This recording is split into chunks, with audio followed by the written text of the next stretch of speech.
Hay algo especial en los veranos de la infancia. Las casas de los abuelos, las calles de tierra, los amigos que solo existían unos pocos días al año. Todo parecía tranquilo, inofensivo. Pero a veces, justo cuando crees que nada puede salir de lo ordinario, ocurren cosas que se quedan contigo para siempre. Hoy te traigo 3 historias de esos veranos distintos. Relatos que alguien vivió, o que juró haber vivido. Porque en los pueblos pequeños, los secretos no hacen ruido. Solo esperan el momento justo para salir a la luz.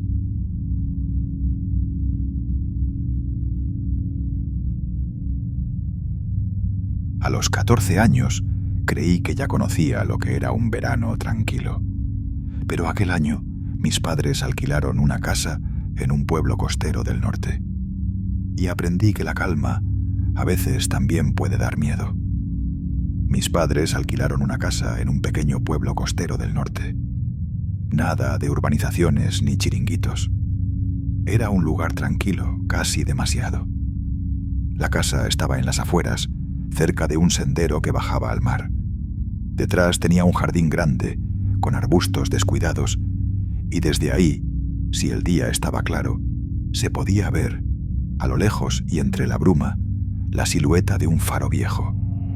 No se usaba desde hacía décadas, o al menos eso me dijo un vecino.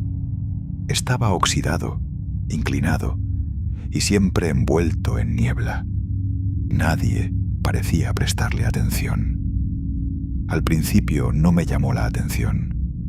Yo pasaba las tardes dibujando, leyendo, explorando el pueblo.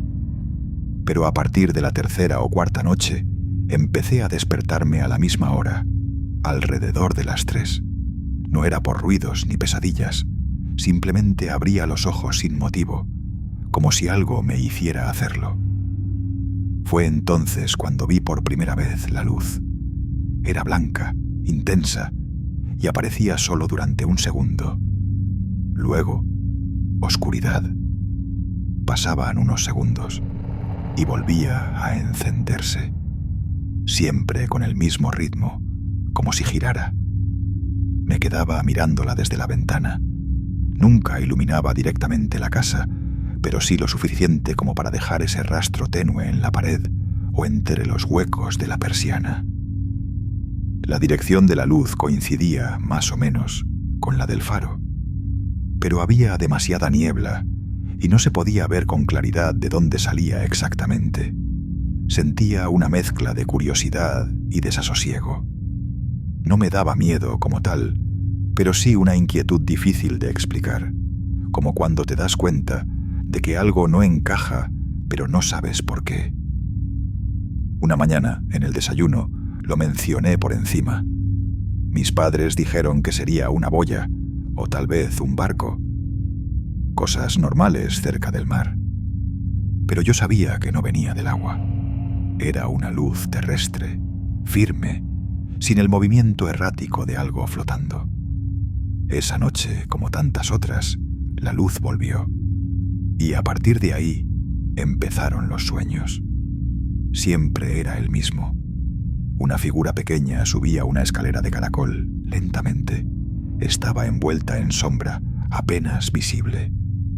No sabía si era un niño, una niña o algo distinto. Solo sabía que era alguien o algo pequeño. Lo veía desde atrás. No hablaba, no giraba la cabeza, solo subía, escalón tras escalón, en silencio. Cada vez que soñaba con esa figura, parecía que había subido un poco más. Y yo me despertaba con el corazón acelerado, con una sensación difícil de describir. No era pánico, pero sí una incomodidad profunda. Como si algo me estuviera esperando, aunque no supiera qué. Las últimas noches del verano, la luz dejó de aparecer. Me seguía despertando a la misma hora, por costumbre, pero todo estaba oscuro. Ya no había ese resplandor breve en la pared. Solo silencio. Me sentí un poco aliviado, pero también con la extraña sensación de que algo se había interrumpido. como si una historia hubiese quedado sin final. No ocurrió nada extraño los últimos días. Paseamos, fuimos al pueblo a comprar pan, recogimos todo. El día que nos marchamos fue nublado, como casi todos, con esa niebla baja que siempre cubría el sendero hacia el mar. Desde el coche, mientras salíamos del pueblo, miré una última vez hacia el faro. Solo alcanzaba a ver parte de la estructura entre la bruma. No vi luces, ni figuras, ni nada fuera de lugar. Solo el mismo paisaje gris. Al cabo de unas semanas, ya en casa y por pura curiosidad, busqué información sobre aquel lugar. Encontré poco, pero una noticia llamó mi atención. En 1979, una niña desapareció en ese pueblo durante el mes de agosto. La última vez que la vieron, según decía la nota, iba caminando sola por el sendero que llevaba al faro. La fecha de su desaparición coincidía exactamente con el día en que dejé de ver la luz. No sé si todo fue una coincidencia, un simple juego de mi mente adolescente o algo más. Pero hay algo en mí que nunca ha olvidado ese verano, esa figura en sueños, ni esa luz blanca que giraba lentamente en mitad de la niebla, como si durante unas noches alguien hubiese intentado hacerse ver antes de apagarse del todo.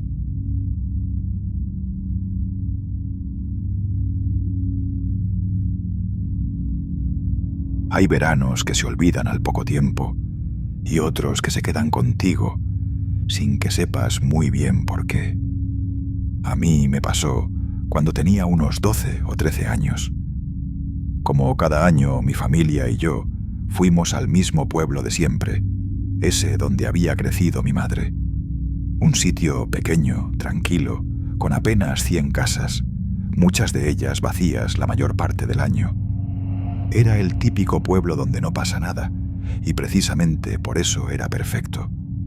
Nosotros íbamos todos los veranos desde que yo era un crío, y allí coincidía siempre con los mismos amigos de temporada, gente de otras ciudades, como yo, que solo existíamos en verano. Íbamos al río, hacíamos guerras de globos, jugábamos a pillarnos por las cuestas empedradas del pueblo, y por las noches contábamos historias de miedo en la plaza. Todo muy de película, pero de esas que no sabes que echas de menos hasta muchos años después. Ese verano en concreto, yo estaba especialmente contento por volver. Tenía la sensación de que algo bueno iba a pasar. Y pasó, aunque no exactamente como yo esperaba. La casa de al lado, una vivienda antigua de piedra con las persianas siempre bajadas y el jardín algo salvaje, de repente estaba abierta. Las ventanas estaban limpias y se notaba que alguien la había vuelto a ocupar después de mucho tiempo. Una tarde, mientras estaba solo en el jardín, mis amigos aún no habían llegado ese año, noté movimiento tras el seto que separaba nuestro terreno del de esa casa. Me acerqué con curiosidad y vi a un niño de más o menos mi edad. Tenía el pelo algo largo, muy moreno, y llevaba una camiseta blanca. Me miraba con cierta timidez, pero sin apartar la vista. Le saludé y al cabo de unos segundos me devolvió el saludo. Se llamaba Leo. Me dijo que se acababan de mudar allí y que sus padres no le dejaban salir de casa porque tenía que cuidarse. No me explicó mucho más, pero entendí que era por algún tema de salud o algo así. Le pregunté si quería jugar y me dijo que sí, pero que no podía pasar al otro lado del seto. Así que nos las arreglamos para entretenernos desde cada uno en su lado. Pasamos muchas tardes hablando, tirándonos pelotas por encima de los arbustos, intercambiando cromos, incluso jugando a adivinar formas en las nubes. Nos caímos bien desde el principio, y aunque no era tan alocado como mis otros amigos, tenía algo que me hacía sentir cómodo. Era muy tranquilo, hablaba despacio, y a veces decía cosas que me sonaban demasiado profundas para nuestra edad. Como una tarde que me soltó que le gustaba mirar las estrellas, porque cuando las miras, parece que el tiempo se queda quieto y nadie te molesta. Me acuerdo también de que nunca vi a sus padres, ni una vez. Tampoco se oían voces desde dentro de la casa, solo alguna sombra cruzando por las ventanas o el leve ruido de una puerta al cerrarse. Pero yo qué sé, pensé que simplemente eran muy reservados. El último día de verano, antes de volver a la ciudad, fui a despedirme. Le dije que esperaba verle el año siguiente, que podíamos seguir con nuestros juegos. Y él me respondió algo que en su momento no le di mucha importancia, pero que con el tiempo se me quedó clavado. Si vuelves, yo también estaré. Me sonrió, se dio la vuelta y se metió en casa. No volví a verlo. Al verano siguiente, nada más llegar al pueblo, lo primero que hice fue mirar hacia esa casa. Todo estaba como antes. Persianas cerradas, jardín medio abandonado, ni rastro de vida. Pregunté a los vecinos si sabían algo de la familia que había estado allí el año anterior. Les describí al niño, a sus padres, incluso el sonido de la puerta. Todos me dijeron lo mismo, que esa casa llevaba años vacía, que no recordaban haber visto a nadie allí desde hacía muchísimo tiempo. Mis amigos tampoco sabían de qué les hablaba. Algunos pensaban que me lo había inventado, otros que quizá había sido un chaval que estuvo de paso unos días y no dejó huella. Pero lo que me hizo dudar de verdad fue lo que encontré una semana después, mientras ayudaba a mi madre a cortar unas ramas del seto. Había un papel doblado, sujeto con una chincheta oxidada. Lo abrí y era un dibujo mío, uno que le había dado a Leo. Estaba un poco arrugado por el sol y la humedad, pero aún se veían dos figuras sentadas mirando las estrellas. Nosotros. Me quedé quieto un buen rato, intentando recordar si de verdad había pasado todo o si me lo había imaginado. No tengo respuesta. A veces pienso que fue algún chaval raro, que sus padres no querían que se relacionara con nadie y que simplemente desaparecieron. Pero otras veces, no sé, me da la sensación de que ese verano pasó algo que no supe entender en su momento. Desde entonces, cada vez que vuelvo al pueblo, paso por delante de esa casa. Siempre está igual, cerrada, silenciosa. Y aunque ya han pasado muchos años, a veces me sorprendo mirando hacia el seto, como si esperara volver a ver a Leo sentado allí, con su camiseta blanca, esperando a que empiece otro verano.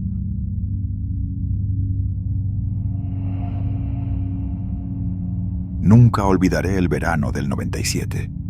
Tenía 15 años y mis padres decidieron cambiar la playa por algo más tranquilo. Una casita rural en una pequeña ciudad del interior. El lugar era precioso, con calles estrechas, balcones llenos de geranios y campanas que sonaban cada hora desde una iglesia en lo alto de una colina. Era uno de esos sitios donde la gente se conoce de toda la vida y los niños juegan en la calle hasta que anochece. Lo curioso fue que coincidimos justo con la semana de las fiestas del pueblo. Había farolillos colgados en las plazas, carteles anunciando verbenas y conciertos, y hasta una feria ambulante con puestos de tiro y algodón de azúcar. Yo no conocía a nadie, pero ese primer día por la tarde, mis padres me animaron a bajar a la plaza para ver el ambiente. Me dieron unas monedas y me dijeron que me acercara a los puestos mientras ellos cenaban en una terraza cerca. Bajé andando por una calle empinada que daba a la zona del mercadillo. La plaza estaba llena de luces y música, gente riendo, niños corriendo entre los puestos. Todo parecía normal. Pero no sé en qué momento exacto empecé a sentirme rara. Fue una sensación como si alguien me estuviera mirando desde hacía rato. No una simple mirada curiosa, sino esa clase de sensación que te eriza un poco la piel. No le di importancia al principio. Pensé que quizás era porque no conocía a nadie o porque me sentía un poco fuera de lugar. Pero empecé a notarlo varias veces. Estaba en un puesto de colgantes y noté a un hombre al otro lado de la calle, apoyado en una farola, que no dejaba de mirar en mi dirección. Tenía aspecto normal, camiseta oscura, vaqueros, unos 30 y pico años, pero su expresión no era de simple curiosidad. No sonreía, no parecía buscar a nadie, solo me observaba. Caminé hacia otro puesto, y cuando me giré para comprobar si seguía allí, ya no estaba. Pensé que sería casualidad, pero más tarde, cuando me acerqué al carrusel para ver a los niños pequeños dar vueltas, me pareció ver al mismo hombre caminando entre la gente, no muy lejos, y otra vez con esa misma expresión, como si me estuviera analizando. Me asusté, lo admito. Me acerqué rápidamente a la terraza donde estaban mis padres, pero no quise contarles nada. No quería parecer paranoica. Al día siguiente me levanté más tranquila. Pensé que igual había exagerado todo y que solo había sido un malentendido. Así que por la tarde volví a salir, esta vez con mi Walkman en los bolsillos, dispuesta a dar un paseo más largo. Fui por la parte baja del pueblo, una zona donde las calles son más estrechas y hay casitas encaladas, todas con las puertas abiertas por el calor. Llevaba puestos los cascos, pero de fondo sentí algo, no sé cómo explicarlo, como si algo en el ambiente no encajara del todo. Me quité uno de los auriculares. Silencio. Me giré y por el rabillo del ojo vi una figura doblando la esquina por donde yo acababa de pasar. Era solo un segundo, pero juraría que era el mismo hombre del día anterior. No corrí, pero aceleré el paso, y cuando crucé de nuevo la plaza, lo vi, a lo lejos, parado junto a uno de los árboles, mirando en mi dirección. Esta vez no tuve dudas. Me fui directamente a casa. Entré con el corazón a 1000 y me encerré en mi habitación. Me pasé toda la cena dándole vueltas a si debía contarlo o no. No tenía pruebas, no me había dicho nada, ni siquiera estaba segura al 100% de que me siguiera. Pero algo dentro de mí me decía que no era una tontería. Esa misma noche, cuando estaba a punto de contarle todo a mis padres, pasó algo que me dejó sin palabras. Recibieron una llamada. Era un familiar que había tenido un problema de salud, nada grave, pero lo suficiente como para que decidiéramos volver antes de lo previsto. Mis padres dijeron que saldríamos al día siguiente por la tarde, justo antes de que empezara la gran fiesta del sábado.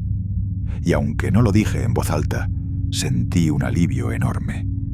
Me fui a dormir con las maletas medio hechas, y por primera vez desde que llegamos, pude descansar.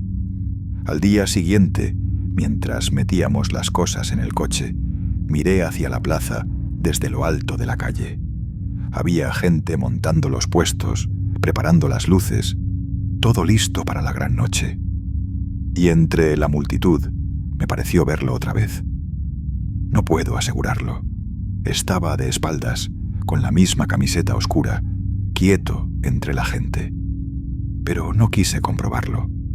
Subí al coche, cerré la puerta y no volví la vista atrás. Nunca llegué a saber qué habría pasado esa noche, y prefiero no saberlo.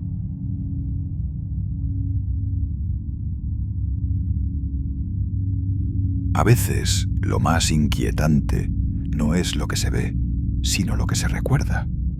Esas historias que vuelven con el olor del verano, con el sonido de una plaza en fiestas, o con una luz que se enciende cuando nadie mira. Si te ha gustado, suscríbete, porque aún quedan muchos pueblos, muchas noches y muchas historias que esperan ser contadas en voz baja.